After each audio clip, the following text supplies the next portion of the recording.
Good evening, ladies and gentlemen, and welcome back to another episode of the Werthof podcast.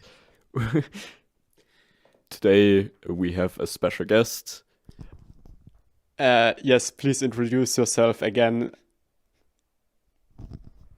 Hi, you guys. It's me again. It's Sam from Sammy's Reviews. I'm very excited for this video. Really.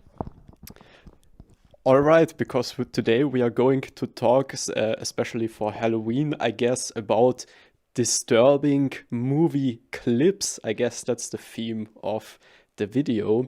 So, Sam, why don't you just start out with your first clip? And we are going to actually show probably most of the clips. So, yes, tell Tom, our technical, I don't know what even to call him, what he's supposed to type in, or you are going to show that stuff on your screen. Sure. Yeah. I already forgot about the entire plan and so on.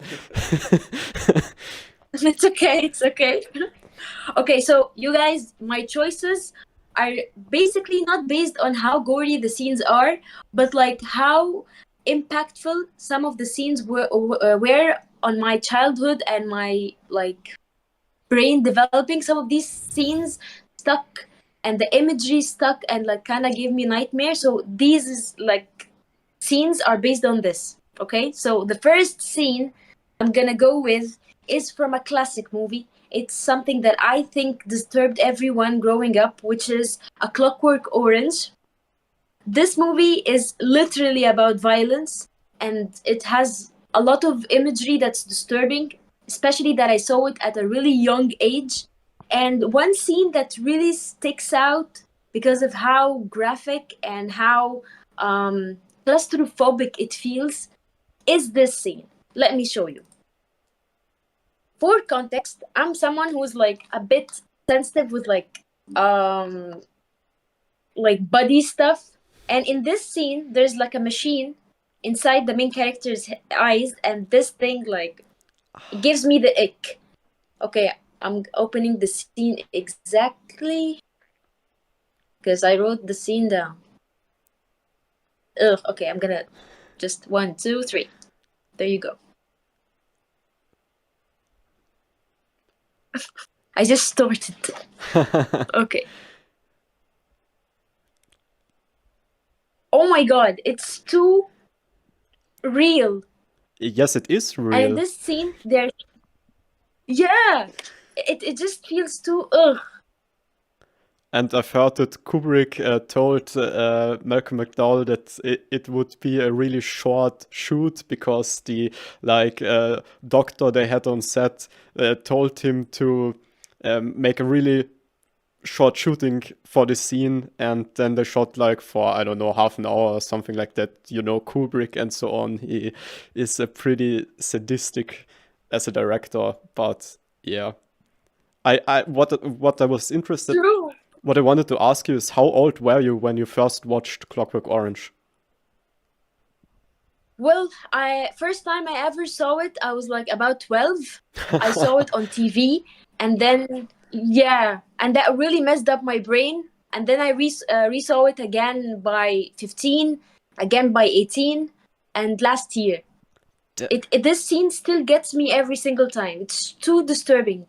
And he's shouting that's a sin, that's a sin, it's a sin, and it's in the worst the vocals and how the guy is kind of rehydrating his eyes just because he can't blink. It's so disgusting. Yes, I think that's the actual doctor in the scene. And he had to do this because otherwise it would be pretty unhealthy and so on. But this movie actually really turned me on to Ludwig van and so on. Before that, I always called him Beethoven, like a prude. But of course, everybody who's cool calls Beethoven Ludwig van because it's so much fun. Yeah, and it's all because of that movie. My number one disturbing scene is every joke Philip has ever made on the podcast. Okay, that's my scene. I'm gonna stop it right here. Nice. Excited to see yours. Okay, Tom, do you have a scene for us, or should I continue? I don't know. whatever you prefer. Yeah, my first scene would probably, maybe we should do the Benny's video murder scene. Maybe that's cool. That's on YouTube. Yeah, just Benny's video murder. Spoiler alert, there happens a murder in yeah, just that one, yeah. Okay, so we are Okay, right away. I'll scare fuck. Tom is I already share my scared. screen for you. Tom is I just can't see it. yeah. And I can't see your video. I think So your video is turned off. Now I think you should see it. Can you see now something, anything? Oh damn, that's a great Wait. shot that I made with my smartphone. The people can see the reflection of the screen in Tom's glasses, so we don't actually have to have another screen recording because you can see everything through Tom's glasses. The thing is, I can't see your video. Your video is turned off for some reason. But do you see the screen Oh, share? okay, I can see it now. Okay, there you go. Okay. So this is the scene. So, okay, what we are seeing here is a scene from a Michael Haneke movie. I think we all love him, except Tom. And we see a teenage boy from Austria doing what every teenage boy in Austria is doing while growing up, which is murdering someone for no reason.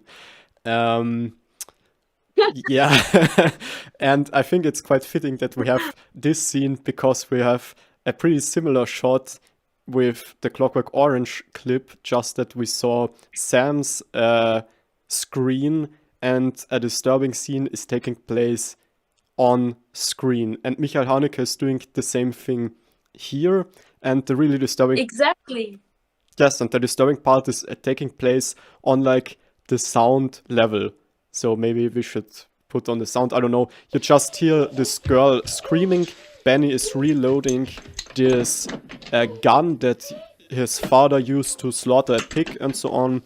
And yes, it's supposed to show the complete detachment that media perception creates, basically, I think. And what's so disturbing is that the murder is Тихо, я сказал. completely okay, I think you can put out the Тихо, sound. всё. This is really irritating. Yeah, what's so great about this scene or so disturbing is that there is no psychological explanation anyways for the violence, and it actually there never is one. I think in Haneke's movies, Haneke is actually against psychological explanations. And so, yes, they just meet in this room, they talk a little bit, and then Benny just slaughters her. And later we see that he films himself naked, like tasting her blood and shit like that. And you have, for the entire movie, no fucking clue why the heck he is doing this stuff. But it seems so realistic. You can understand why he's doing it, but you don't you cannot put it in words. But you understand it on some super abstract level. And especially on my list, we are going to return to Haneke, and I can then talk a little bit more about this. Tom is already frustrated because Haneke, and so on. Never mind, let's go to the next scene, Tom. Or, I don't know, does anybody have something to say about this? And Tom, you can already, I think, type in your scene. I think that Michael Haneke, the choice that you made is amazing, especially because Michael Haneke in general is someone who's really interested in the idea of violence and how, like, if you watch too much violent scenes in general, this has a direct impact on the way you behave and the way you think. And I love that. Yes. Tom is showing us a scene from the movie Targets, from the year 1968, from the director Bogdanovich, I don't know. Yes, Tom, what are we going to see here? Yes, so I picked this scene next because it's also similar in the sense that we never really get a reason why this guy is killing his family and a bunch of other people. So this film is about this typical American atomic family. They're all happy, they're all white and straight and whatever. And one day, this was already the whole scene I want to show. One day this guy just decides to shoot his whole family for no apparent reason. And then he goes out to the highway and shoots a lot of people, kind of mirroring the Kennedy assassinations and so on. And then he goes to a drive-in theater and kills a bunch of people there. And yeah, I think it's so disturbing exactly for the reason that we never find out what drove him to do that. Yeah, we don't know even his political stances or anything. Usually with the killing like that, the film would probably try to do some extreme political statement or whatever. This film is almost apolitical in a sense. I mean, I've mentioned the Kennedy thing and the image of suburban America or whatever, so you can read into that, but the film doesn't explicitly talk about it. And yeah, that I find really terrifying, the killing without a reason, basically. Yeah, I also like this avant-garde choice of putting a number down there on the screen whenever he kills someone. That's pretty crazy for the 60s, I think. That's of course not in the True. film. Yeah, all right. Are there any further thoughts? I mean, I love the movie too and so on. You should all check it out. I got this movie on DVD as a Christmas present, and then we watched it with the entire family on Christmas. That was really awesome. What? Like some warm vibes. Oh yeah, and this shot right here is also really disturbing, where we see this little kid crying in his car, and then the camera pans to the right, and we see his dad has been shot. This is also a terrifying image and really cool. Tom, you're already cheating. I'm This is sorry. already the next scene. I mean, I only have 4 on my list anyway, so. Okay, yeah, fair enough. All right, so then Sam, I think it's your turn again. Okay, so next up, my next movie is a movie that I believe that this is literally the scariest movie I've ever seen in my entire life. And it's everything about the movie. It's the physicality, it's the mental images, it's about like the psychological aspect of it. Every single thing about this movie, it's something I never recommend to anyone. And it's something that I talk about a lot. It's I Saw the Devil. Okay, so I'm I choosing the exact have scene. to say, I think this didn't is the see the glorious devil, scene so. on my list. Tom hasn't seen the devil, but that's all he wanted to say. Let's go. Okay. So I'm choosing the exact scene. Every single thing about this movie is horrible. Honestly. Oh my god, I'm just gonna start with the scene. Sorry, you guys. It starts here. So, context. Basically, this movie follows a serial killer. And again, like you guys said in the past 2 videos, there is no real explanation why this guy is the way he is. He's just messed up. And what gives me the ick about this scene is how casual he is. He just followed a random girl and decides to kill her for no apparent reason. And the way he does it so casually, just, smoking and like walking in his like raincoat and as if nothing is happening. And in this scene, he's thinking that, which part of her should he start with and all of that, while she is in her weakest point and she looks at him and then she informs him that she's pregnant, as if that's gonna, kind of move anything in him. When in reality, like, I'm gonna let you see what happens when he tells her, because I want you to see it live. Okay, I mean, I have to say that I have seen this movie and I really love it too.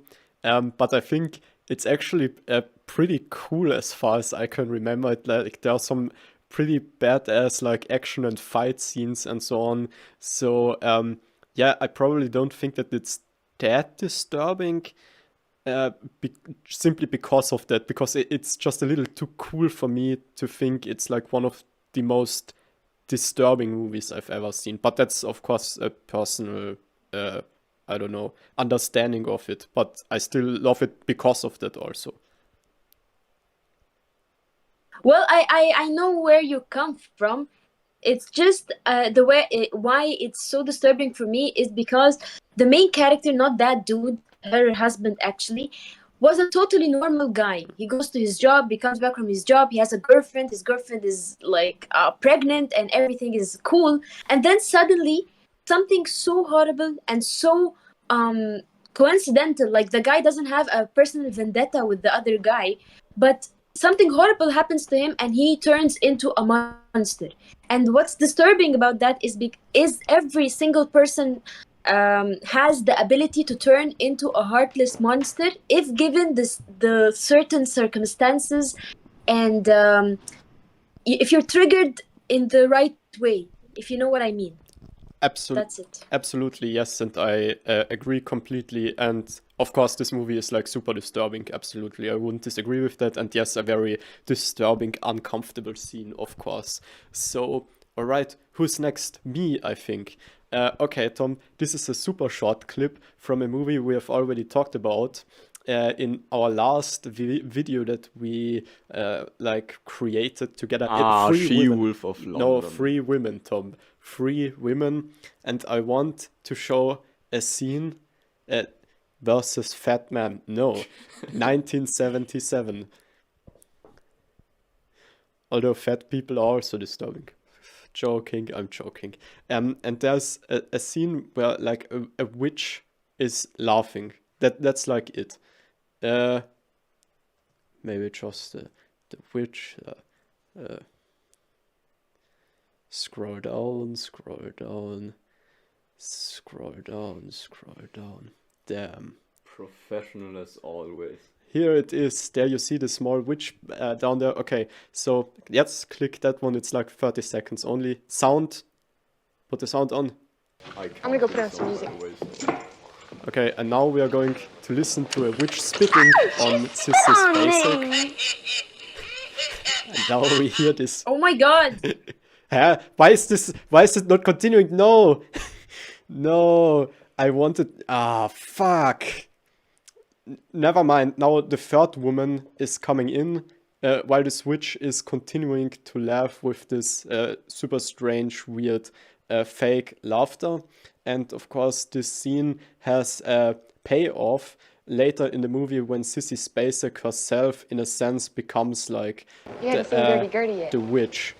And yeah, here we see the third woman of the title basically coming in, and she's underlaid with the laughter of this witch, and I don't know why it freaked me out so much.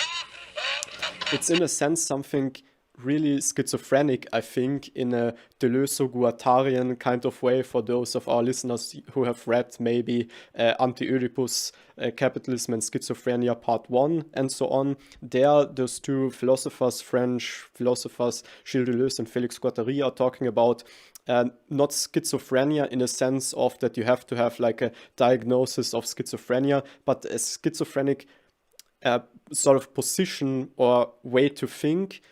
And schizophrenia manifests in like a hyper connectivity between different elements. So you see someone on television talking directly into the camera and saying, this is about you, and blah, blah, blah. And someone without schizophrenia realizes that he is not meant as a person directly, right, normally, but someone with schizophrenia might think, okay, this person in the television is really meaning me specifically as a person in as a private person, as a private individual, and so on. And I think that in this sense, art might also have an intrinsically schizophrenic aspect, in the sense that what's great about the scene is that you start to connect this third woman, this character, with an evil witch, because image and sound imply that connection.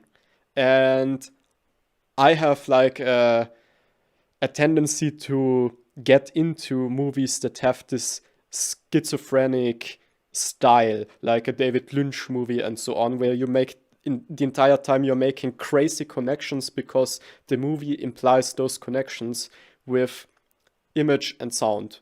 And I think that's sort of disturbing because it gives me a better understanding of psychosis and so on. I mean, I never was really psychotic or anything like that, but I don't know. I had crazy experiences with drugs and so on, so I can sort of understand it. So yes, that's it. Tom, it's your turn. It's my turn. It's your turn. Fuck you. Okay, I'm going with the ending of the film Freaks from 1932, directed by Todd Browning. After he did Dracula, he had the leverage basically to make whatever movie he wanted. I'm gonna skip a little bit. And he made this basically drama about a bunch of circus artists who have all or most of them some kind of bodily deformity, and yeah, the only two quote unquote normal people, the strong man and the beautiful what's the words, aerobics whatever woman, they have this plot to kill one of the other artists, and yeah, this is the scene where the titular freaks take the revenge.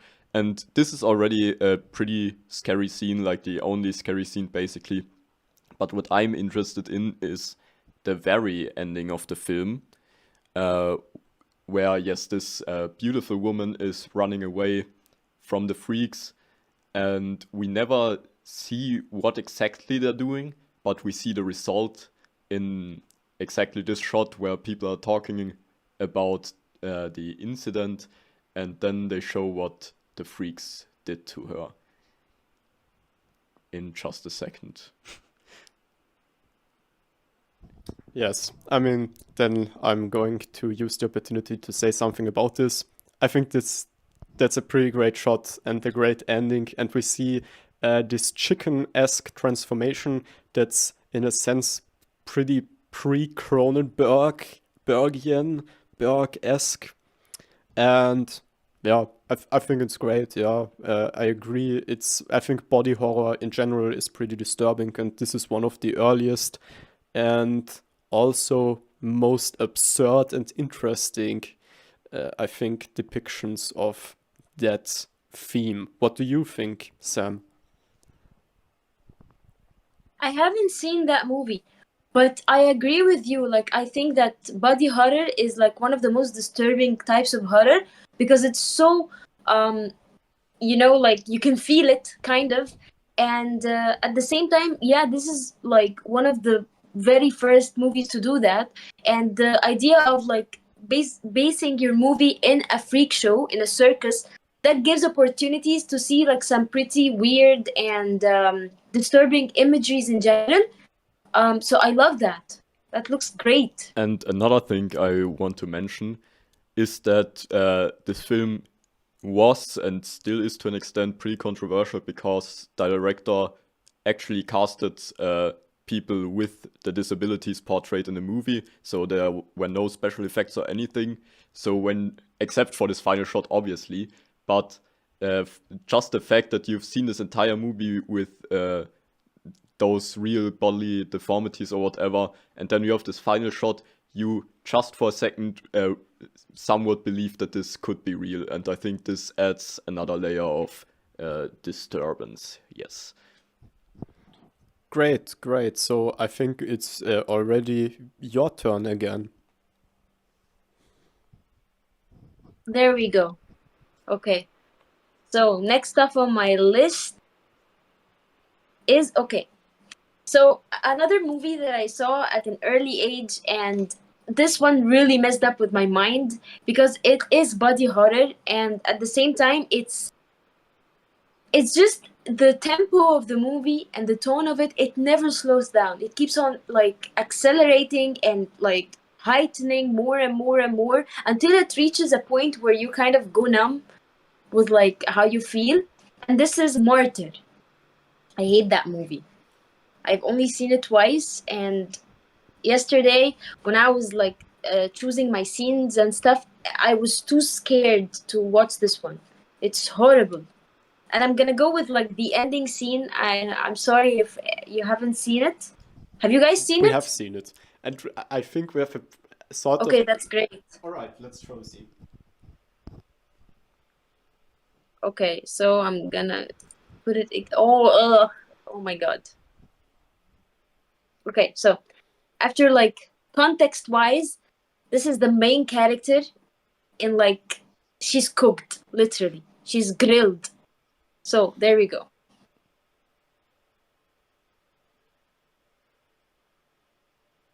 I hate that scene. I hate every single thing about it. How she's like kind of skinned. She's literally skinned. She has no skin now. And how people are looking at her as if she's an object, or like, I'm not even gonna say an animal. She's an object.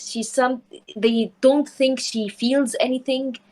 And the way like it's so claustrophobic because her soul is inside of that thing, but she has lost the ability to become anything. She can't talk or do anything, and it's horrible. I think this is the worst point any person can ever reach. Oh my god. I'm gonna do that. I'm gonna go back to the scene. It was... Oh, this one. In this scene, this exact shot, and how you as a viewer know that somewhere inside these eyes and this like creature is human and her soul is inside it. Oh my god, I hate that scene. That shit freaked me out. That's it. All right, all right. I think It's about the context. yes, I think it is super disturbing, and it's obviously a super fucked up movie and so on. But I think Tom and we both have a sort of unpopular opinion about it because it is hailed as this horror masterpiece, and I only agree to an extent with that. I think because the entire concept. Maybe we should just spoil what the concept is. You sort of only find out at the end of the movie. Let's go. I don't care. Let's go. It's basically about this organization, and they try to torture people to figure out some transcendental truth about life and death and so on from the experiences that torture victims have. And that the thing is that this entire idea is sort of ridiculous because what exactly is the goal there? It's such a gigantic project that probably costs like millions, and at the end of the movie you see all of these super rich guys and women and so on, and they are all like super excited. Yes, we did this project, but what exactly are trying to get out of this? I mean, it stays unclear at the end what this tortured woman said. But it really doesn't seem to matter what she said, because anyways, it wouldn't be like... It would just... Why would you imagine that someone who gets tortured doesn't just has a sort of hallucination and so on? Like, why would you take that seriously at all? Do you know what I mean? Like, if she told this old woman at the ending, unicorns are real and shit, and I have seen, I don't know, hobbits and stuff like that, is that then the answer that they would just accept about those super philosophical questions and so on? So I think that's the problem, that it's like sort of ridiculous that they take this so seriously. Yeah, it's just not really a sound philosophical or scientific discovery at all. This entire project is incredibly stupid, and I think that would even make it more disturbing if the movie would show that, in a sense. Like, if the movie would show that those people are just completely crazy and they don't know what they are doing, that they, in a sense, have are not sophisticated philosophically or scientifically at all, but that they have an unconscious drive to torture people and they are justifying it with this philosophy and so on. I think that would be super disturbing. But this movie is not really doing it. Or maybe it is doing it and it's just too subtle and I didn't get it. That could also be the case. I've only seen it once. What do you think about it, Yuka? Okay, sorry. Go on. No, I'm finished. I wanted to ask you what you think about this. Yeah. Okay, so like I think the movie talks about the idea of how human nature in general tends to do whatever they want with the natural drive that they have, which is tendency to be violent. And this is what a lot of cults and a lot of religion and a lot of like beliefs rely on. Like some people do things for their like beliefs and do things in a cult that doesn't make any sense, and that kind of, if you are like a person that doesn't believe in this stuff and you're an outsider, you're gonna feel like none of this makes any sense. Why are people doing this? Why are they going for this extreme? And this is exactly what the movie is doing. Like, you are a third person as a viewer. You see people believing in something that you believe that, what the heck is this? None of this make any sense. And just because someone is in a weaker spot, they get to feed on her and kind of ruin her life as an experiment, because they believe there is like a totally like bigger image and a bigger something to believe in. And honestly, every single one of us have like a belief that just, you know, there's no real proof and materialistic proof that you can just hold and feel like this is what it's gonna give you.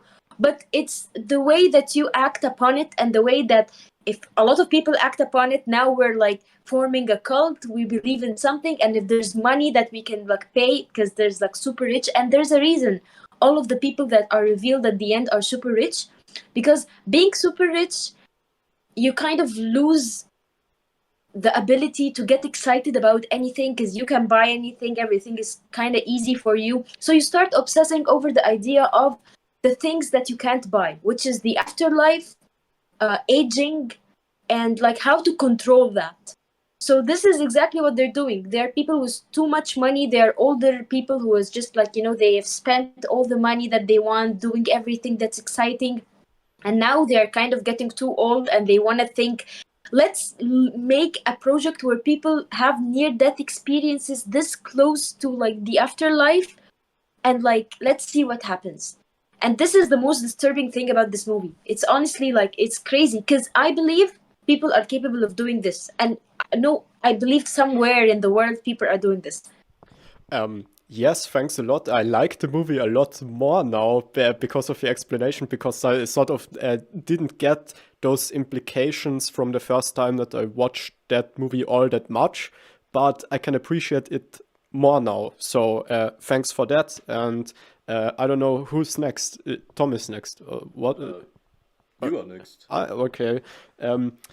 Never mind then. Let's type into YouTube. I'm also going with body horror right now with a movie called Rubber's Lover. Right, Tom, with an Ü.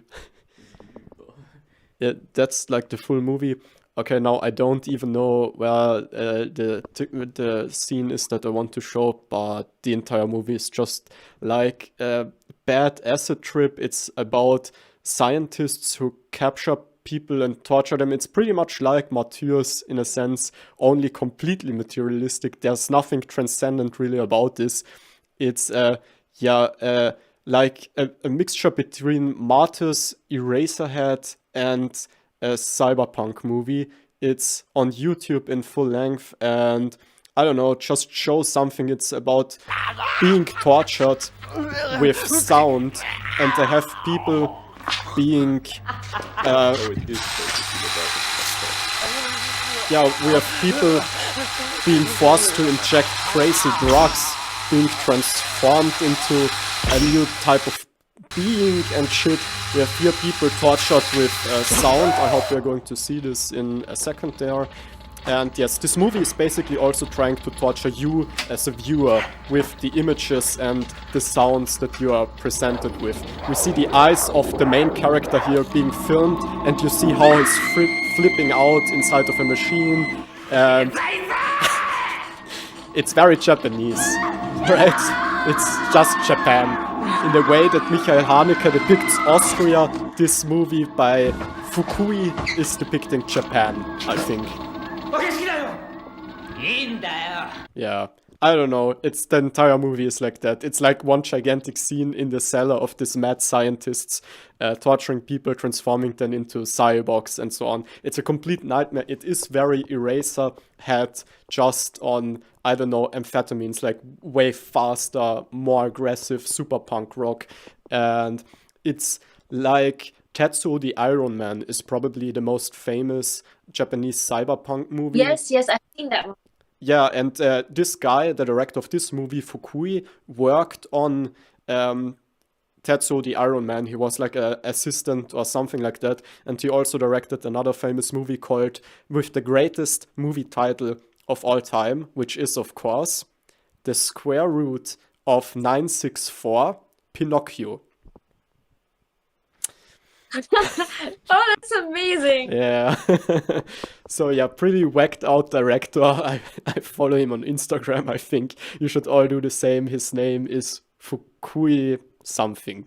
Check out his movies. I think Pinocchio is also on YouTube. Yeah, that's it. That's gorgeous. I love that one. And I do believe the imagery looks so similar to Eraserhead, and like it's so, like, I don't know, feels like kind of, I don't, like it's a home video type of movie. It's just filmed in a basement, and oh my god, I love that. Yeah, and I also wanted to say what's so disturbing about this for me, Tom, you can already type in your movie and so on, is that you see this person transformed into something that's no longer human, right? And he's transformed into the cyborg through these torture methods that mostly function through sounds and drugs, and that's what the movie is also doing with you. It's trying to take away your humanity and transform you into something different, and that's a super disturbing concept. And this movie is really exploring this by breaking the fourth wall and so on, and explaining to an extent in a very abstract way that they are like using this movie to experiment on you. That's, I think, pretty cool. Yeah, sounds really That's cool. amazing. I love that. I haven't seen it. My next scene is from a film that I really like, Cannibal Holocaust. And for this one, we are going to be like banned from YouTube.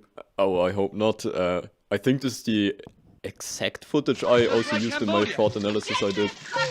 But anyways, yeah, this film is about a European documentary crew who travel to some foreign country. I don't quite remember which of the and they basically want to shoot a documentary about the cannibalistic tribe, but as you can clearly see, they're just a bunch of assholes who want to have cool shots for the documentary, so they burn down this village. And when the film before the scene is the cannibal part, this is definitely the Holocaust part. When I watched this scene, I understood the title, because I always thought Cannibal Holocaust is such a silly, tasteless title, but this is the Holocaust. Yeah, I think it's absolutely disturbing to see all these confused children and stuff. By the way, I don't hear the sound, so if it's too loud, yeah.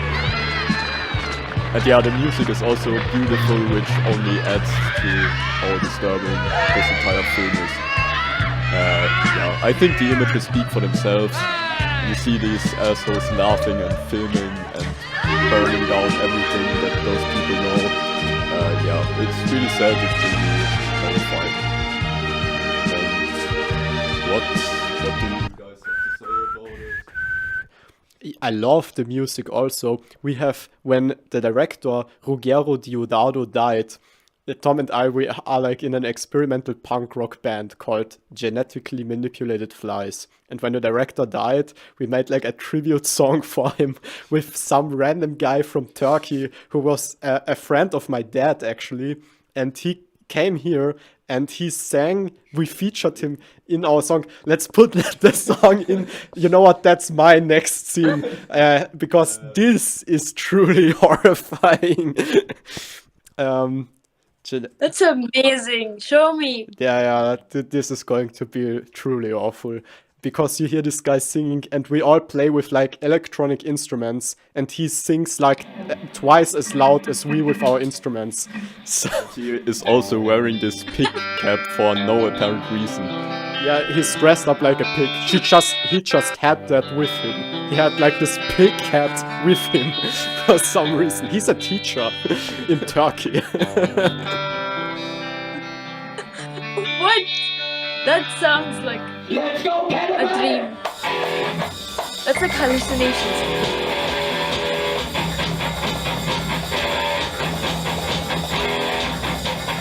Like me, when I'm really glad that I'm not wearing the headphones that are connected to the laptop.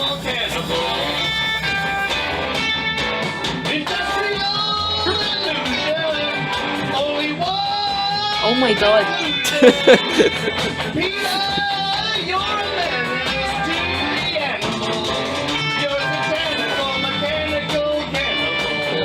That's enough. That's enough. Oh my god. That's a moment. Yeah. You know what? This is insane. I love that. Yeah, like and subscribe. Whatever. Okay, so I think that was your pick. So I think you are next if you have nothing more to say about this.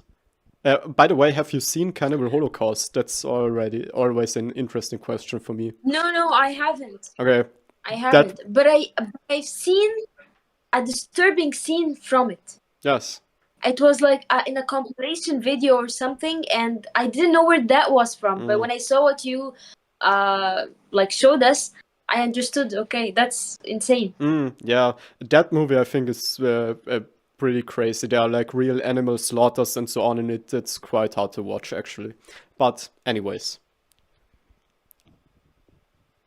Okay, so my next scene is from a pretty beloved horror movie. It's not that old. And again, for me, it's mostly about the context of the movie. It's Under the Skin. I love this movie. I think it's very, very. How do I put it? It's a journey. You start off with a creature that you don't understand what kind of creature is this and what kind of purpose does she have, and then throughout the movie you kind of understand that she's on a mission to kind of feed on people. Later on, you kind of understand that there is somewhere in her where she clicks with humanity and she starts to understand what is a human and what makes people like different from each other. And the way the director directed this movie and kind of makes you feel how the main character is feeling, how he's kind of portraying every single aspect that makes humans different from each other and give them the quality that they have. Like everyone has like a certain laugh, everyone has a certain way that they talk, they have nuances, you know. So the main character kind of falls in love with the idea of being human and looks at humans in a completely different light from the beginning of the movie, where she's just on a mission and she wants to like destroy all human beings that are like, that's what she's ordered. And then by the end of the movie, after she has already reached the peak of understanding what is it like to be human, every single thing crumbles down. Because as much as humans are capable of, you know, good things or like cute things, the way they laugh, the way they blush and stuff like that, they're also capable of horrible things. And I'm gonna leave you with this scene and then come back to let you know what I think of it. It's exactly at 1:38:50. Okay. Yeah. This is like the worst moment in the movie because she is met with one of the evil people in general, and this is where she feels like she was at the wrong place at the wrong time, and that she's kind of how do I put it? She's just, you know, she just feels like humans are not what she thought of. And this is what's happening. Okay, let me show you the scene.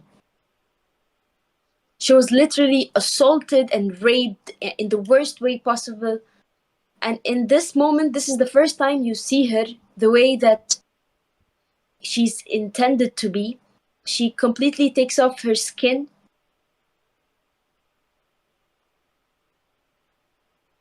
And how she looks like a normal alien, and how like we have always envisioned aliens in general. You can see her face that she has no feelings, but you can understand that this is the first time she feels hurt like psychologically and physically, but I mean in a mental way, because she doesn't have soul the way that we believe in souls.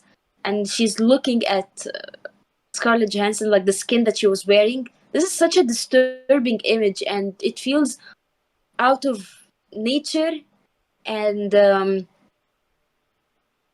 that's beautiful. I love this movie.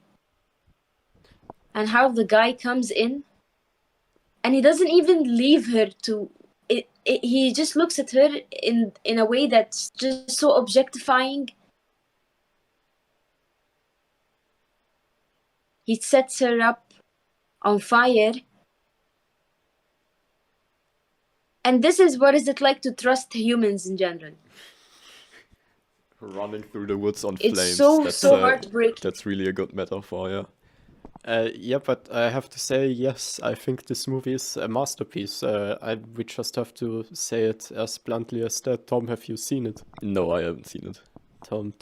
It's by Jonathan Glazer, that guy who recently directed Zone of Interest and so on. We watched that one in cinema. And yes, it was great. Jonathan Glazer is truly a great director. And yes, I would like to hang out with him sometimes and talk about humanity and shit. Yeah, I agree. That's amazing. And also throughout the movie, the way that she, I know, Tom, that you haven't seen it. I'm just going to say something real quick. But the way that she consumes people, how it's portrayed on the screen is magnificent. And as a human, sometimes you wake up in the morning and you feel like you own the world. You know, you are strong, you have like everything that you have, you're excited. And then I remember that scene and how you can be nothing in 1 second. You can just explode in a second. And this shit is insane. It makes you feel like it's kind of a humbling experience. You kind of feel like you are nothing. Your body, your soul, your money, your dreams, every single thing that you kind of rely on that makes you who you are is void. It's nothing. It's not something you can hold. It's true. Thousands of people spontaneously combust each year. That's also a quote from a movie, from Rich movie. Is that from Repo Man? No, it's from Spinal Tap. Okay. Okay, yeah, Philip, it's your next clip. Okay, you know what? Just go to Effed Up Movies and type in the seventh continent. We are back to Haneke. I promised to come back to this guy. And yes, I hope that I will find this scene. It's a very short scene, so don't worry. It's not graphic at all. But this has to be one of the most disturbing things I've ever seen anywhere. And yes, we already have it. The next scene.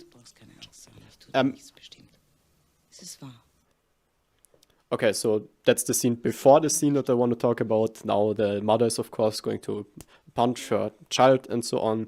That's maybe a little bit too much, but the editing is so incredible in the movie with those like black screens. And now we see the scariest scene and shot, I think, in film history. And the next shot is, for me, the scariest thing I've ever seen, because it abstracts what's terrifying.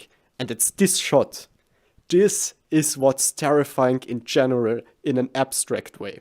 And that's the entire scene.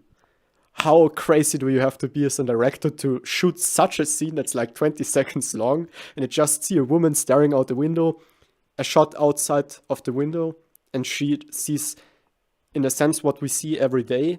Also maybe sees nothing, but it's the question like, what is she seeing? And of course the movie ends like super disturbing with her and her entire family like committing suicide, spoiler alert, and so on and so on. Tom thought that when he watched the movie the first time, like the first 45 minutes was like really boring, because before we like figure out that their plan is to commit suicide and so on.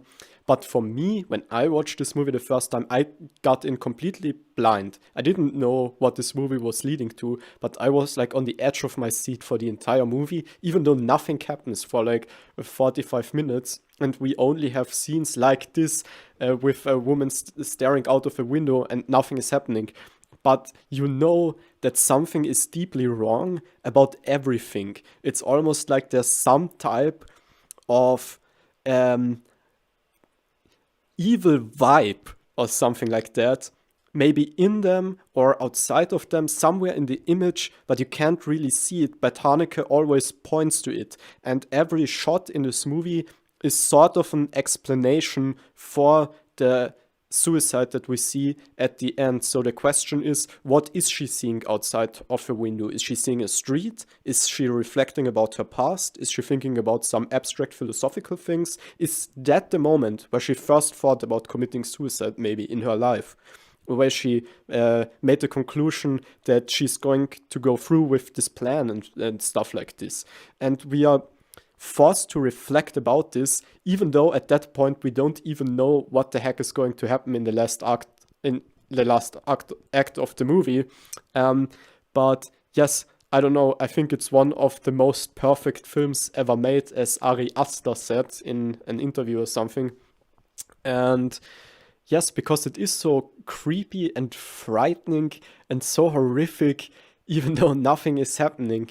And yes, this shot of the street is, for me, the most abstract and pure image of fear, terror, depression that you cannot really put into words, or maybe cannot even put into an image.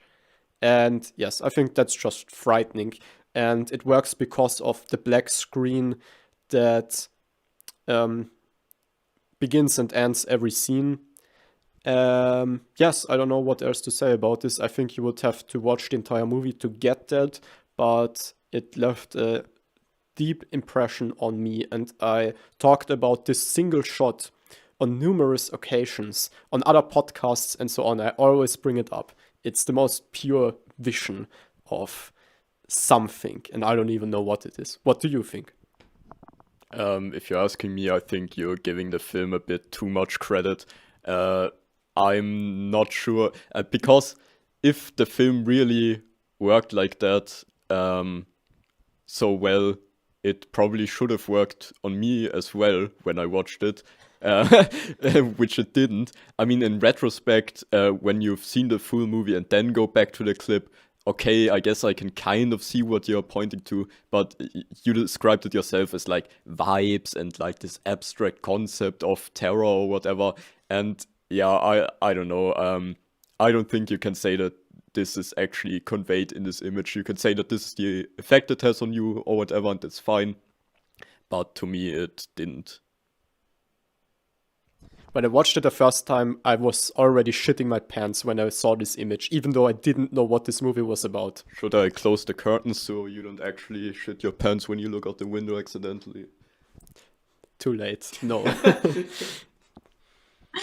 Well, I have to agree with Philip, honestly, because this movie, there's like a sense of, the first time I saw it, I didn't know what was it about.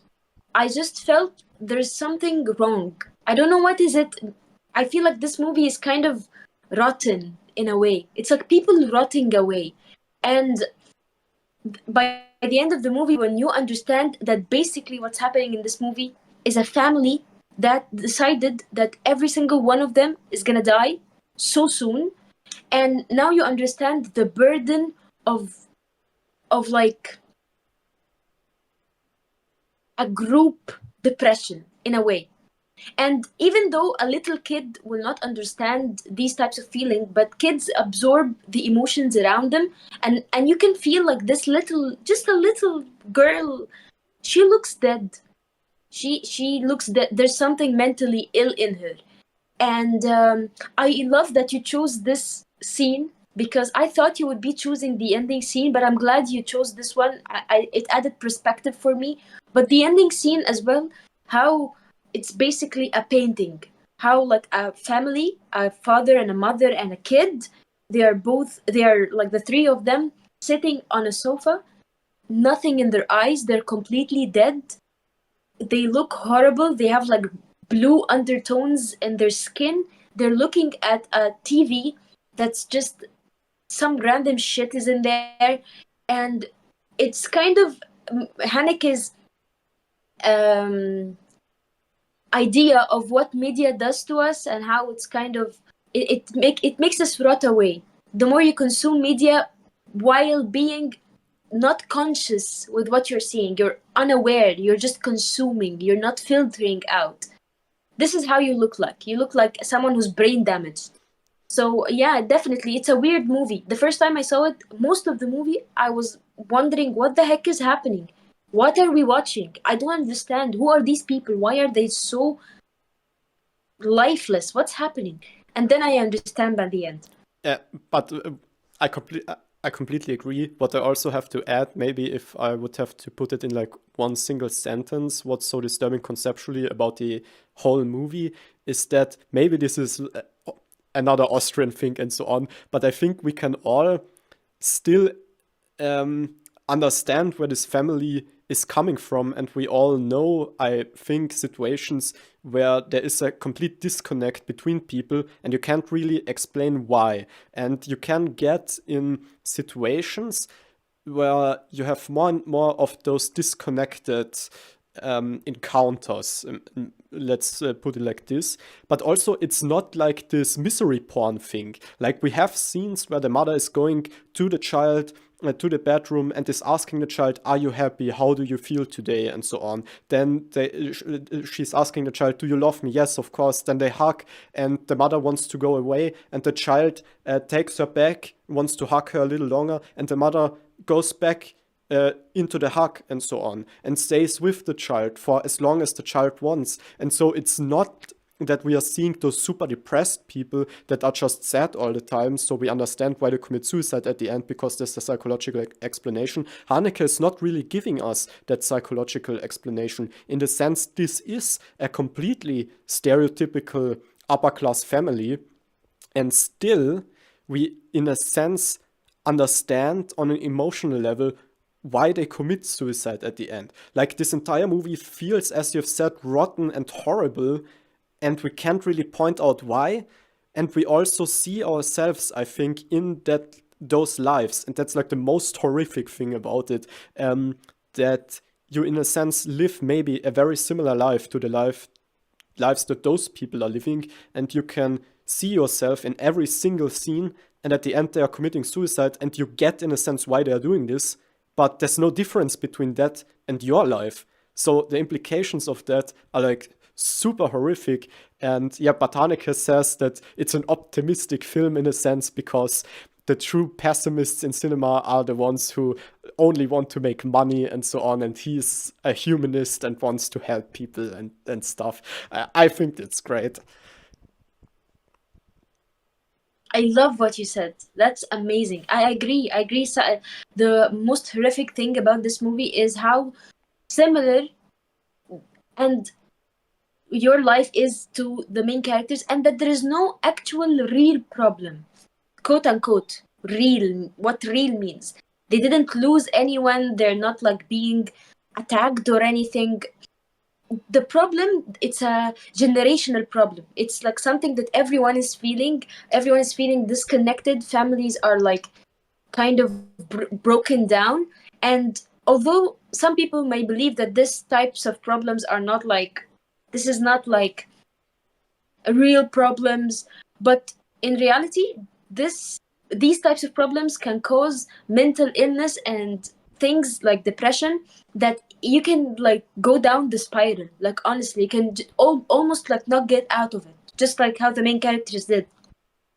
Sure, yes. All right, I think who's next? I'm next, but I also wanted to say, just so it doesn't seem like, oh, it's another big art house film that Thomas doesn't like. I do like this film. I think it's great. I just wouldn't single out this specific scene to show the feeling that this film conveys. But I do agree that it adds all up in the end and whatever.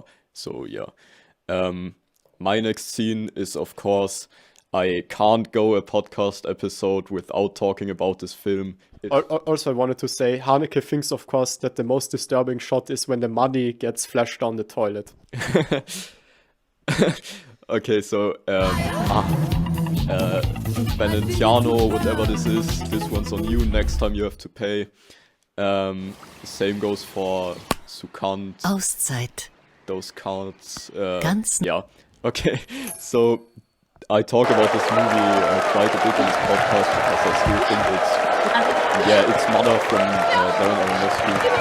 And in this scene, so for a bit of context, probably the happiest scene in this film is when pretty early on Jennifer Lawrence's character finds out that she's pregnant, and yeah, her husband, who's a poet, is like super happy and it all seems well. And then later, after we see like an hour of nightmare scenarios, she gives birth and falls asleep and wakes up without her baby.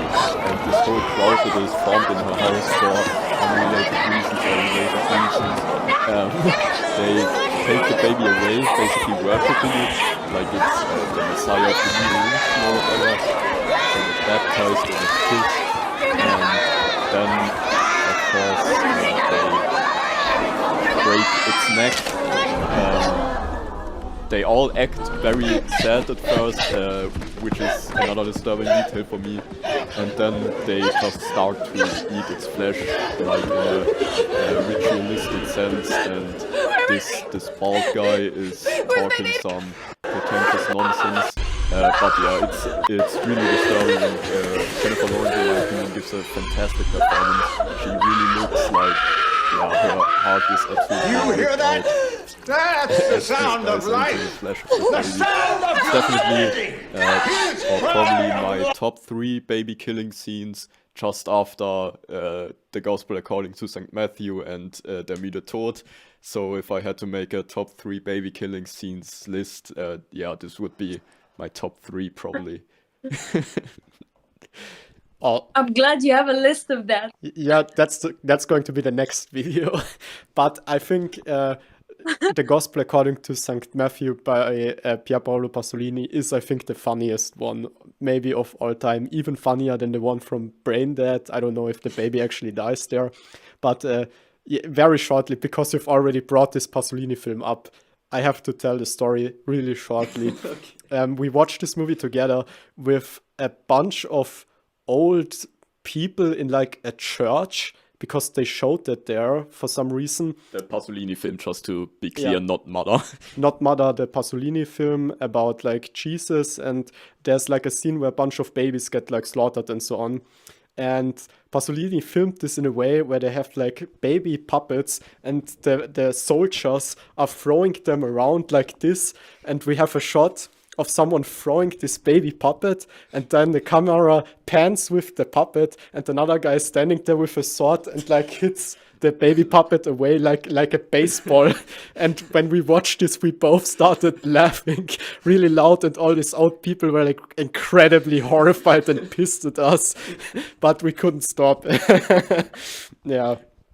No, but Mother is great. I think What the heck? I like Mother, and I think, yeah, it's disturbing. Good job. Okay, that was amazing. Okay, so about Mother, actually last time we made the podcast, you mentioned Mother, and I was like, I kind of don't remember the movie. I want to rewatch it. So I rewatched it a couple of weeks ago. and I was surprised how good it stood. Because when I saw it the first time, for some reason I remember liking it, but like fine, 7 out of 10. But then when I rewatched it, I was like, that's incredible. That's a 10 out of 10 movie.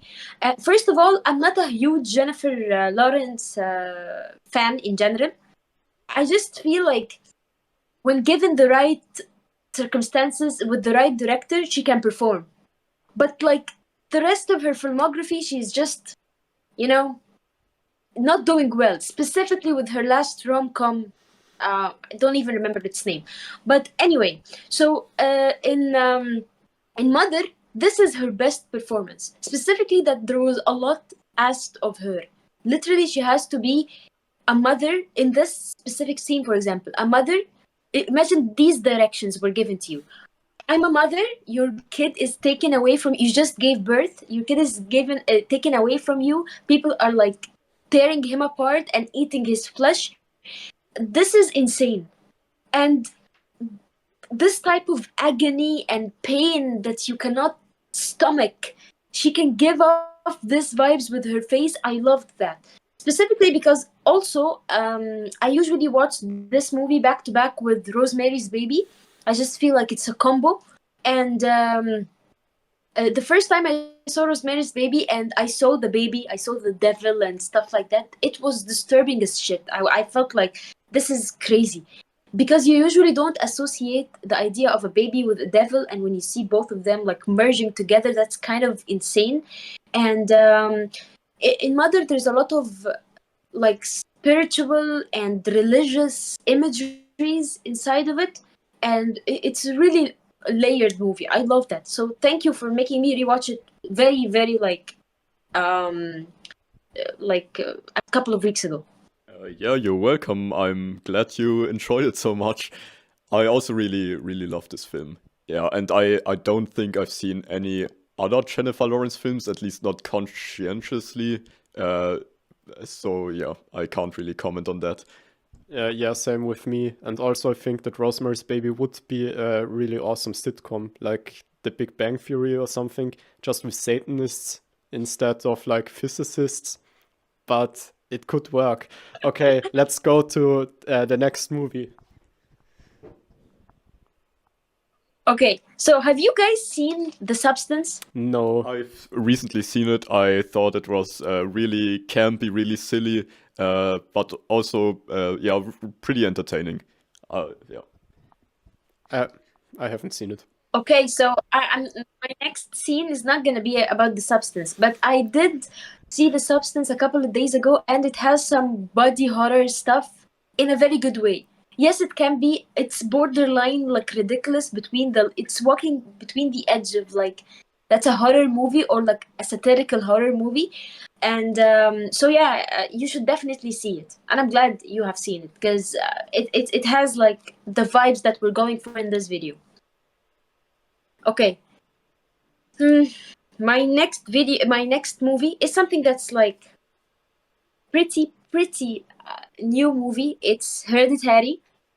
I love this movie in general. I've seen this movie in cinema, and it was the worst experience of my life. It was a horrible cinematic experience because I said this before, but for some reason, teenagers love to go into horror movies and like ruin it for everyone in here. So I went to a cinema, and there was like a teenage group, and they were kind of celebrating someone's birthday in the movie. Inside the movie. Happy birthday, So Tommy. there was like literally a kid. No, this is a joke because we have a friend What did who you- also always talks during movies and stuff. He's just making an insider joke for someone who is never going to watch this video. Okay, I hate that. I remember I was so angry. I'm a pretty chill person. If I'm watching a movie, I can kind of dissociate people around me from what I'm seeing, but I was so triggered. Honestly, I swear to God, I've never reached that point of anger inside a cinema. I went out to the guards and I told them, like, what the hell is happening? There's like a dead ass birthday inside. There's like candles and a cake and like people wearing like the own thing. I was like, what is this? But anyway, I did book the next like screening, and I watched it, and it was insane. I love Hereditary in general. This is one of the best horror movies in my eyes, and again, it's the context for me. So basically, the scene I'm gonna be showing you is at the very end, and the idea that a pretty normal family, a family that has nothing to do with like witchcraft and magic and like all of this stuff and Satan like stuff, they just realized that somewhere along the line, one of their relative, which is the grandma or the main character's mother, has been doing some weird stuff, and their entire life is like flipped upside down. And how relatable this idea is scares me. Imagine like waking up, you think you know your mother, you think you know your father, you think you know your like everyone around you, but there's a layer that you cannot see. And this is insane.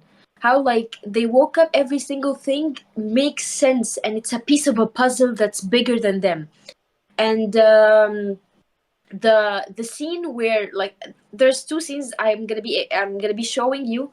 Let me like show you. But like it's about like the idea of ignorance is bliss. How sometimes you don't understand something, but once you understand it, it's the worst thing ever. First of all, okay, so this is the scene. Context-wise, his sister, the main character's sister, is allergic to nuts or peanut or something. She eats a chocolate that has nuts, and she's having a literal like problems with breathing. So he has to speed the car to reach the point, and she's not breathing, so she puts her head outside of the car so she can breathe, and the worst thing happens in ever in life. And just the choice of the actress and how she's giving off weird vibes, and how this scene is so realistic and so random. Like it's too random. Oh my god. Ugh, I hate the scene. I hate the scene. And with sound command, it's horrible. When you listen to it and how like her bones are cracking, it gives me like chills, honestly. So this is the first scene. It's horrible. But the second scene, and I'm going to be talking about them at the end, is an hour and 50. Okay, so yeah, at this point in the movie, every single thing is crumbled down. They know that there's something that they don't understand. They know that they're a part of a bigger puzzle piece. And the main character, his mother, is nowhere to be found. She just saw the corpse of her mother. She, in a very accidental way, she burns her husband alive, and this is her second attempt of murder, because she, in a way or another, she was the reason her kid died, because she's the one who forced her brother to take the girl. The main character, which is like literally this is the worst moment of his life, he's the reason his sister is killed, his father is burned alive, and there's the corpse of his grandmother, and that's his mother on the ceiling. I remember this scene the first time I saw it at the cinema. It was like nerve-wracking, because you start hearing a weird sound. It's like a sound that's repetitive of something, like someone chopping off a piece of a wood or something, and then he's like seeing weird stuff. It's like a group of people like fulfilling their prophecy in the weirdest and stupidest and ugliest way possible. And here the voice keeps being repeated. I love that scene.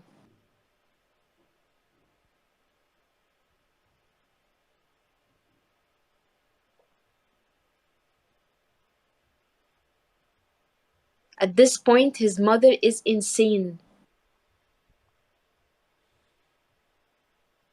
And then the scene keeps going. You start hearing the same sound again. He starts to feel like there's something. Up until this point, after everything he saw, he still doesn't feel like there's something incredibly wrong. Okay, so I think that's the scene.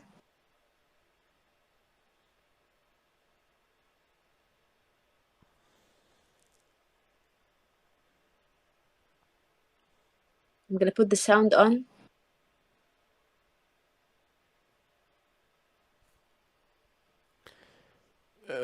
It's that sound.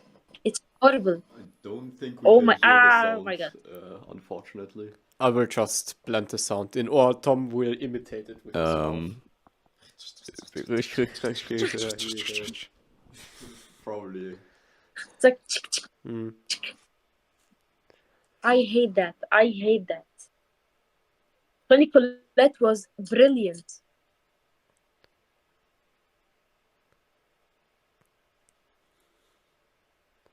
And then you hear the sound of the head. And like there's like naked people. And there's nothing I more love that scary scene. than naked people. I love every. I agree. Yes. What a great scene or two scenes. And I think you honestly see maybe a little bit the Haneke influence even with the death of the child, because I think that's something super typical as a scene, as an idea for someone like Haneke. It really does feel a little too real for such a supernatural movie and so on. And I think what's so scary about it is, you know, the guilt complex that has to come with a thing like that. And I think what was truly horrifying about this entire incident is when he comes home with the car and he just gets into bed and waits for his parents to find the body of her sister and so on. And the camera stays with him on his face as he waits. That's great. That's great filmmaking. Yeah, Ari Aster, shout out, and we are expecting great things from you also in the future. And yeah. Yeah, I mean, maybe I can say with Hereditary, it's kind of similar, like the situation you described with Mother, in that I have seen it, but it was years ago, and even though I remember liking it quite a bit, I haven't had the chance to rewatch it yet, so maybe after this podcast I'll have to watch it again. Okay, I think You should definitely do that. if it's my turn now, I would come to my last scene, which is on YouTube, and it's from the movie Safe from the year 1995 from Todd Haynes. And Oh wow! What a good story. yeah, and I wanted to include, I mean, I love, how is it called? Like Lovecraftian horror. And I think that's like one of my super crazy understandings of cinema, in a sense, that if you have a great psychological horror movie that puts you into the universe, into the mind of a disturbed character, then you basically have cosmic horror, because you see the universe of this person. And yeah, why don't just show this scene? And yeah, it's just a woman freaking Well, we out. haven't really talked lately. How you doing? Maybe we don't even need the sound at the moment. So what you're seeing already is a super freaky and disturbing shot here that's basically sort of like a liminal space or a Lynchian shot with this sort of strange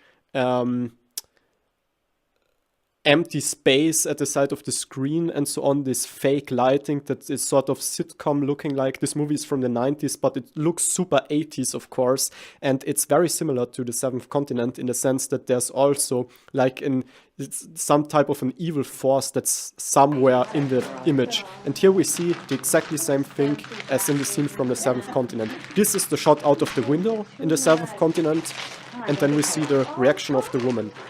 Just imagine this has the same function, I think, as the shot outside of the street in The Seventh Continent. And here we have the woman reacting to it. There's a package with the wheels inside, and they go on really easily. And we see the slight offbeat with the child that's a little too big. There's too much space above the head and so on. That's just subtle filmmaking.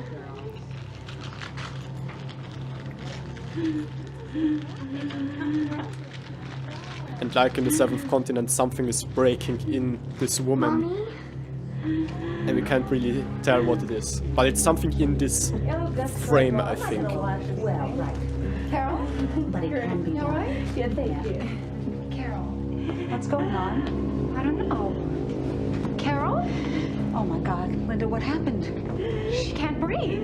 Eileen, call her house. Someone should call her doctor. And Jennifer, could you get some water, please? Just try to relax, okay? Calm down. It's okay. It's all gonna be fine. Just relax. Just relax.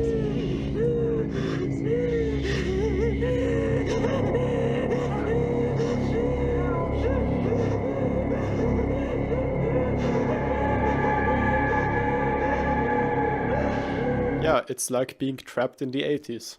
And that's it. What do you think? Have you seen the movie? If you're asking me, yes, I've seen Safe a couple of years ago, and this movie like left an impact on me. I'm so glad you chose this scene and this movie because it completely just slipped off of my mind. First of all, like Julianne Moore is an actress that she can depict like she acts in a way that is kind of very, very her way, you know, she, in a certain way, the way she pronounces words and moves her mouth, it's so like her. And in this scene and in the entire movie, it feels so claustrophobic. It feels like you are having a very long panic attack in the worst way possible. The entire movie, it feels like you are like on the verge of like breaking down. And this is exactly what the director and the main character wanted to portray. So I love this movie. I remember after I saw it, I felt like I needed to like, I don't know, go on a vacation, breathe some air. You know, I needed some way to kind of just, you know, break out of it. And yeah, so great scene, great choice. Yeah, so you reacted to this movie like the parents of Benny reacted to Benny murdering someone in Benny's video, taking a vacation. That's great. That's great. Okay, who's next? I think Tom. Do you have anything else even, or are we? Because I'm finished with my list. That's it. I mean, I'm finished too. Oh, Yeah. didn't you want to talk about angst and so on? Oh yeah, I can tell you some of the movies that I wanted to choose, but I kind of chose only the 5. But after Tom says his last scene. okay, yeah, I mean, I have to be honest, I only wrote 4 on my list because I couldn't think of which one I want to choose, but now I think it's only fitting since we have talked so much about kind of abstract and not really straightforward horror scenes or whatever. And because, of course, this is the Word of Podcast after all, I want to talk about a scene out of Man with a Movie Camera from Dzika Vertov. And I hope I can find this moment very quickly, because this scene, or I should say this edit even, in a literal sense, has given me a kind of existential dread that I haven't really felt in another film. It's not like it didn't have like the most impact on me emotionally or whatever, but I did think it was very unique in that kind of dread that it conveys. Yeah, I mean, that movie is an odd choice for this list. It's like an experimental Soviet documentary and so on. But I get it. In Safe, you are trapped in the 80s, and here you are trapped in cinema, in the film. Right. It's basically this moment where we see these scenes of normal people and the forces of the city and whatever, and then the film pauses, and it shows us how those scenes are being edited. And this to me, I don't know, maybe it's another more abstract feeling, but this to me is scary, I don't know, or dreadful, or kind of tells me something about existence and Yeah, that I can't put into words. Yeah, Tom, that's awesome. I also cannot put it into words. So it's too bad that we are in a podcast episode right now. That's the trapping we are in. Julian Morris in the 80s, those movies, those characters here on Man with a Movie Camera are in a movie that's edited, and we are in a podcast and cannot talk about an abstract thing, which I think it's a great irony. We have reached like 84 minutes, so I think we could come to an end if there's nothing more to say or whatever. I don't have anything else. I mean, you can mention the films that you wanted to talk about briefly, maybe. I Okay, briefly. have I'm just gonna mention I have always time for scenes, but I'm not gonna show. I have always time for Angst and for Gerald Kagel. The director of Angst is living like 30 minutes away from us right now. So we have to talk about him and then send him this. That's We're gonna go to I his house hate in angst. person and show him this clip of whatever you're about to say. okay. So angst, I literally didn't want to include it in this list because I was too anxious to see the movie again. Like this movie is honestly the scariest thing I've ever seen. Not because there's imagery, it's just the way the main character moves and the way he twitches and the way he's just so mentally unstable. And I remember like this scene. Was the scene I was going to choose. The one where he puts the corpse in the car. Holy shit! Like oh my god, the way he's shivering and twitching and he's sweating like crazy and his eyes are like literally gonna pop out of his face, and he's the way the corpse is like of course it's a corpse, so it's dead, it's lifeless, but it's just it starts to move in weird ways, like in a way that a non-human form, and it's just such a disgusting scene. It irritates me. It literally makes me too anxious. The first time I saw this movie, I felt like I've only seen it once, but like the time I saw the movie, I felt like I needed to kind of calm down after it. I couldn't just function normally. I felt like I was too anxious, and I was like the entire movie on edge to like kind of have an entire panic attack because of how irritating the main character felt like. He felt so mentally just not okay. Yes, absolutely. Couldn't agree more. It's a great I love the movie. Incredible acting, incredible cinematography, music, even the screenplay, like the voiceover and so on in his head. That it's like playing over everything, even over like the action scenes and so on. But it makes it super disturbing, super offbeat. Couldn't agree more. Great movie. You should all watch it for Halloween. And with this, I think we can say happy Halloween to all of you. And yes, I don't know. Bye. Yeah. Bye. Happy Halloween.